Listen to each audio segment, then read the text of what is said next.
Hey guys, it's Spacey Sims, and we are back with more Lucid 9. Okay, so it's been a little while since I played. Because originally I was going to have this um series come out after the Batman game finished, so like the beginning of December. It would have come out like December 1st, I think. But then Takumi's route for Mystic Destinies wasn't released on time, so I kind of pushed this back just because otherwise I mean, I could have still done what I did with Mystic Destinies by recording all the alternate endings for the routes that were out, which I hadn't done.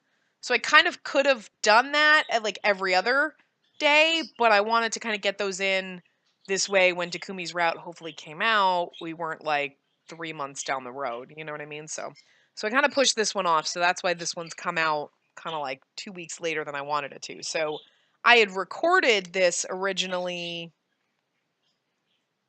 I was actually really ahead of my recording, and I recorded a couple episodes of this a couple weeks before I was going to post it. So now it's been weeks since that. So it's been like a long time since I recorded this. Um, it's been at least like 3 weeks, I think, since I recorded this. So hopefully I remember what the hell we were doing. I mean, I played the game once all the way through before, so I kind of already know what happens. But I know there's different endings. So I'm going to try to hopefully get a different ending for us. But anyway. It's kind of a ritual to walk them, even though I don't live at the dorms anymore. I live in an apartment within walking distance. Oh, that's right, because we were at GFC. My bird is shrieking. We were at GFC with everybody, and now we're walking back because what's his face has to go to bed. Right, got it. But since there's nothing and no one waiting for me at my apartment, I kind of just go wherever they go. Maybe it's because our stomachs are full, but we're completely silent on the way back.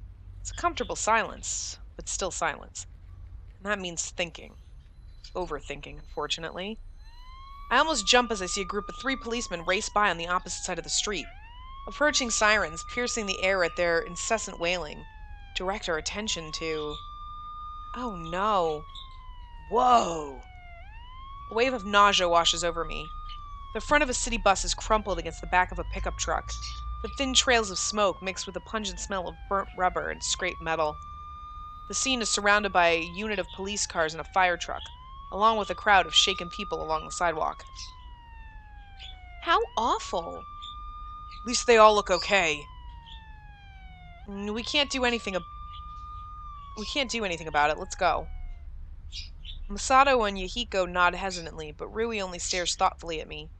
I stare at her. She tilts her head. I shrug. This seems to help her come to a decision, as she suddenly turns to Masato and Yahiko with a very convincing smile. Hey, Masato, Yahiko, why don't you guys head on back? I got something to do real quick. Masato opens his mouth, clearly confused, but Yahiko elbows him in the side and shakes his head ever so slightly. What? Say, we'd better get back before your curfew! Hold your horses, I was gonna ask. Come along, peasant, your king commands it! With a final wave, Yahiko drags Masato down the street. Rui turns her attention to me. I'm inviting myself over. Gee, thanks. That's what friends are for. Despite the smirk on her face, I catch her glancing at the ruined bus. I can't find it in me to argue with her. Sure, I guess. We switch our route to a different street, remaining silent as we pass by 3 more police officers. We reach Myriad Apartments without much difficulty. It's a pretty decent place, at a low price. A lot of academy students are known to live here due to its close proximity to the campus. Do a lot of students live here? Yeah, why? Well, what if someone sees us? I don't want them to get the wrong idea. I feel a little uneasy as I remove my shoes, judging from the blush on her face. It's less that she's worried about a ruined reputation, and more that she's trying to cover up certain feelings. Feelings that I'm not ready to deal with. Don't worry, I'm sure they'll just think you're one of my guy friends. I don't even look like a boy! I only smirk at her as I flop on the sofa. What a dick. This is the place I know as home sweet home. Simple furniture, random pieces of clothing here and there, and a basic kitchen crammed into the corner. Not too fancy, but not shabby in the slightest. Comfortable. Rui doesn't seem to feel the same way. She gives everything a disapproving look as she proceeds through the apartment. I think this place has gotten messier. So sue me. Can I actually? No. She looks over at me for a moment and something in her expression shifts. So, that bus. I sigh noisily and close my eyes. Can we talk about something else? You hungry? Huh? I can make some omelets. Isn't that a breakfast food? Instead of replying, I just hear the rhythmic patter of footsteps against the carpet. In just a few minutes, there's a clack-clack of a knife against a chopping board, the gentle sizzle of oil in a frying pan, and the tick-tick-tack of chopsticks whipping against a bowl of eggs. Didn't we just eat 400 pounds of fucking chicken? Why is she making us eggs? A heavenly aroma rises in the air. Rui? At the lack of response, I open my eyes.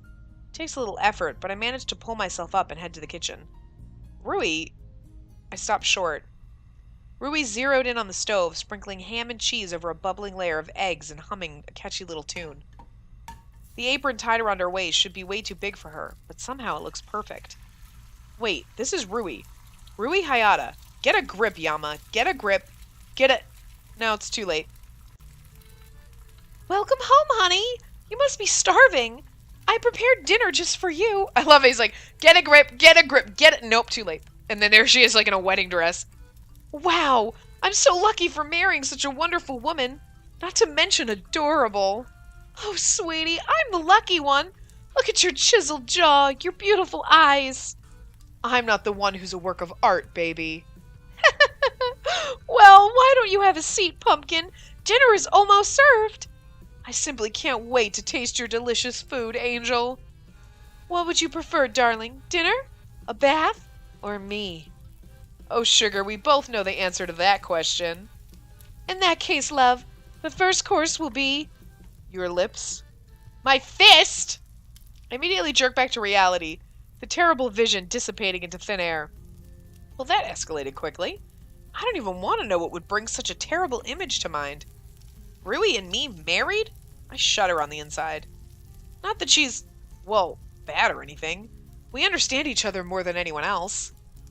But then we'd have to be in a romantic relationship, and romance in high school is just... Well, we could end up losing our friendship entirely, which would suck.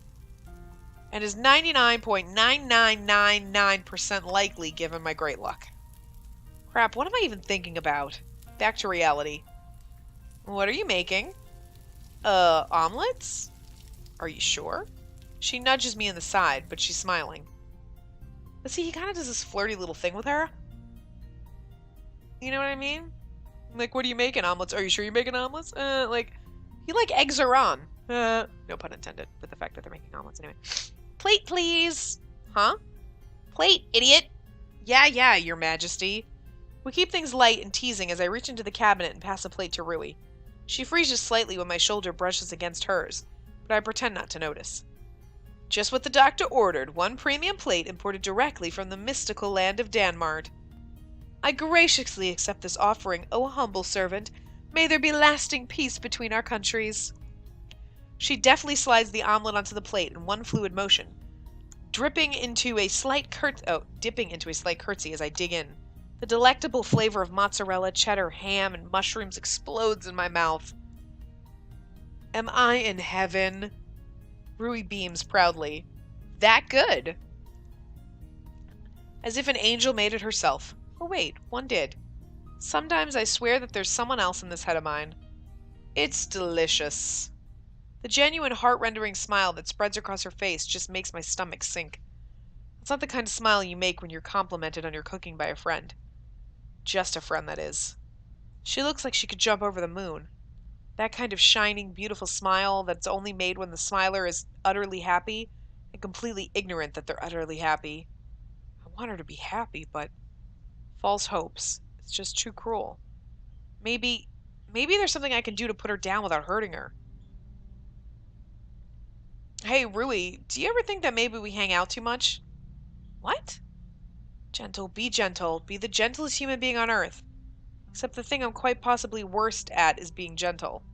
You know, high school is a time to explore, especially since we're getting ready for university. So maybe we should stop spending time just, looking at other things. Going to events, stuff like that. You're telling me that you're going to an event? With people? I'm saying that we shouldn't be together so often. Her face immediately falls. Damn it. I already know that my words have hit her harder than I've intended. After all, pretty much all we've been doing for the past 10 years has been hanging out. We were each other's only constant, amidst new locations, new schools, new friends, that one firm foundation that's there until the end of time. If you separated Rui from Yama and Yama from Rui, I'm not sure what you'd find. To have me, who's always been relying on her, leeching off her, suggesting that he wants to go on his own way, do his own thing, well, it's awful short-sighted and ungrateful. But I guess that's what I am, really, because I'm too scared that Rui would truly honestly end up falling in love with me. Not that I have any clue why she would, but insurance is key. Look, I appreciate this, but I'm not a kid anymore, you know? I can take care of myself just fine. That's not true. Like, I know the place needs a good cleaning. I don't need someone else to tell me. I attempt to soften the blow as much as I can. I like hanging out with you, but when it comes to this point, I think... I'm so sorry, Yama. I didn't mean to offend you. You... what? I wasn't trying to replace... her. I freeze. A sudden pain fills my lungs, like I'm breathing in fire. My vision spins for a moment, and... no, I fight it. Then it's gone. My knees suddenly go weak, and I stagger forward, quickly catching myself on the couch. Rui rushes forward, but I quickly throw out a hand. This. You see this? You're being a burden now. The words are too harsh. I regret them as soon as they slip out. Can you just let me think right now? It's what I've always said when I want to be alone. Well and truly alone. The need to think has nothing to do with it, and Rui knows this. I'll be right out. Goodbye. To make her feel this way is despicable. The back of my mind congratulates me with a wry, well, you got what you wanted. She'll make some other friends now. I silently watch Rui as she slips on her shoes and abruptly fixes me with a pleading look. See you tomorrow? Because she wants to know that everything will be okay. Because she wants everything to return to normal. I should go the whole way. I should say, no, probably not, or maybe we'll see. Instead, I send an automatic smile. Yeah, see you, Rui. Have a good night, Yama. The relief in her voice is palatable as she closes the door behind her. It takes everything in me to stop myself from catching up to her and offering to walk her back. Why is it that when it really comes down to it, I can't even push people away properly? Given my prickly personality, I would have thought that I could at least do that. Guess not, though. Guess it's just another thing to add to the list of things Yama can't do. Kinda wonder if there's anything that's not on that list. I sit up, kneading at the tense knots in my shoulders. Technically, I need to study tonight, but before that, I should try to wind down.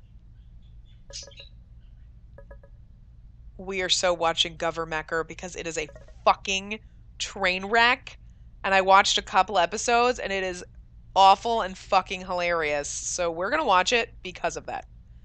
Okay, boot up the computer, open the browser, Governmecker. There we are. It's fucking great. I'm Jay Graves, the president. Many oppose me and my choices, so I must deal with their resistance the only way I know how. Governmecker mobilize! Fucking great. The screen explodes into action as a teen in an oversized suit leaps off a building, landing in a flashy somersault into the open palm of a giant robot. The robot lights up and strikes a pose with notedly jerky movements, as if animated by stop motion. The beginnings of an admittedly catchy opening song are abruptly cut short with sudden chanting. Give us Axe, President San! We want Axe, President San! And suddenly President Jay Graves is on the ground, his giant robot pet nowhere in sight. Strange? Was that a dream sequence or just bad editing? The president turns around. The camera pans out to reveal that he's standing in a broad field of wheat, reminiscent of old samurai movies. At the other end stands a guy in some hideous recreation of 3 different cosplays, swirl-eyed glasses perched on the end of his nose, and a flannel headband embroidered with a giant heart wrapped around his unkempt hair. What business have you with the fine country of... It's Akarima. Yeah. Akarima, which is America backwards, yeah. I think What's-His-Face told us that, but... The guy lowers his picket sign, which is half in English, half in Japanese, and steps forward, pushing his glasses up his nose. Okay, I don't know how to read, like, I'm assuming that's Japanese, but, like, is it Boku no name? Is, Otakabu?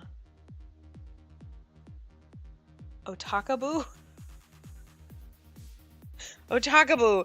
Keep it memorized, nay, President-san! Speak English, heathen! I am no gaijin! You have no appreciation of foreign culture! Culture? Yes! Yes, Japan! Yes, Japan! Anime! Yes, Japan! Anime! Manga! Sushi! I'm just gonna add the thing because I'm not gonna keep repeating everything that he just says. Oh, whoops. Return. I hit the back button by accident. Yes, Japan! Anime, manga, sushi! They are the world's Ichiban! This is just the worst train wreck ever, but I fucking love it. It's horrible. It's like, it is seriously like watching a shitty, like, a web show. You're like, what the fuck? Ha! Academia needs none of your poison. Academia, sorry. I can't even read America backwards. It needs righteous gatherings.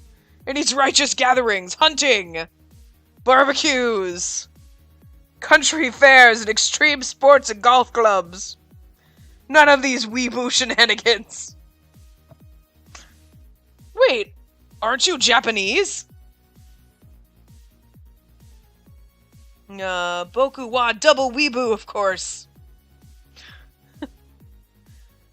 It's just like, it's because he keeps repeating the same line. A weeboo of American culture. We are weeboos for Japanese culture. Why, that's genius! Otakabu thrusts his picket sign up to the sky. Of course it is! Our glorious, is it Nippon? Is genius, land of the rising sun. Approve our anime expo, President-san, and no blood will be spilled. Ha! Over my dead body. Then over your dead body it will have to be. Like, just wants an anime expo. And the president's like, fuck that shit! Like, it's gonna fight him with a giant robot. Because America's crazy. Japan's a little crazy too. I just think it's funny because we're like giant robots! We would probably do that, so I can't really, yeah, that makes sense. He reaches into his backpack, which is blanketed with stickers of various anime figures, and throws a long rectangular pillow at President Graves. The wheel of fate is turning! In a poorly green screen sequence, the pillow begins to transform into a giant doll in a Lolita dress with a wig of luscious purple hair pulled tight over its head. If I squint, I can see that its face is dolled with exaggerated blush, eyeliner, and lipstick. It's an atrocity to the eyes. No! Don't you dare hurt my... Is it Darengu? Yes, hold him, my waifu! President Graves flails his arms in struggle, but the doll grips him tightly, an easy task considering that it's roughly 3 times his height. President Graves stares in disbelief at the towering femme fatale, which languidly blinks back at him with 2 looming painted eyeballs. What sort of shenanigans is this? My waifu, the very best, like no one ever was. Mo of the highest level. In a sudden burst of energy, President Graves throws the doll off of him. Waifu, Mo, this is Akarima! He reaches into his oversized suit and pulls out a trumpet from nowhere, playing a very out-of-tune military reveille. They, the people, need no waifu! They, the people, need no waifu. They need a true Akariman hero. Captain Akarima, mobilize! It's Captain America. Akarima. He's a giant fucking robot. It's like Transformers and Pacific Rim. Like, you know. The field backdrop crumbles to pieces as a teenage guy in a skin-tight wetsuit bursts onto the scene, swinging a pizza pan spray-painted in red, white, and blue. It's like Captain America. But really shitty. Chugging behind him is the president's mech, and it's all in all its red, white, and blue, with an eagle motif glory, still animated in awkward stop motion. For liberty and freedom of speech! He leaps into President Graves' mech. Why isn't the president using it himself? And promptly pulverizes the waifu into the ground. Then he suddenly stops, one fist of the mech still raised high in the air. Wait, if Akarima is freedom of speech, shouldn't Otakabu be able to hold an anime Why are you thinking? Public schools should have whipped you by now. Oh, right. With a casual shrug, the mech hoists Otakabu over its head, spins him around a handful of times, and hurls him upward. Otakabu is blasting off again! He disappears with a twinkle into the sky. President Graves nods triumphantly, clapping the dismounting Captain Akarima into the back with a steady hand. Good night, Akarima. May you sleep in peace. His phone gives a gentle trill as the credits begin to roll. Hello? Hey, girlfriend, you need to, totally get over here. There's, this big meeting and, people want you. Thank you, assistant. Farewell. Bye-bye. The phone clicks shut and... Wait, was that Yahiko's voice? He did say he was the president's aide. I am never gonna let him live this down. Well, it's time to study. I'm sorry. That was awful, but they're so awful, but they're fucking hilarious. There's just something, painful about reading it. The first time I played this and I read that, I was like, this hurts. This hurts so bad. That, I watched the second one, but I think there's another chance where you get to, you could do a third time, but I didn't, and we're going to do it, though. Every single time we have the option, we're gonna watch one of these fucking episodes, because they're terrible. So terrible. I wonder if that, puts you down a bad path. Dude, if you watch this shit, you're gonna go fucking mental, and you're gonna, you know what I mean? Oh my god. You know what? I never noticed, the window out here. I mean, I saw it during the day, but I thought there was, plants or something, and now this is, I don't know why I thought he was on ground level during the day. I guess I've never really looked at the window, but... Anyway. So, I'm actually going to wrap this part up here, now that we watched that. And I'm just gonna let that sink in, and when we come back, we'll keep going. So yeah, I will see you guys next time. Remember to give the video a big thumbs up and subscribe to see more.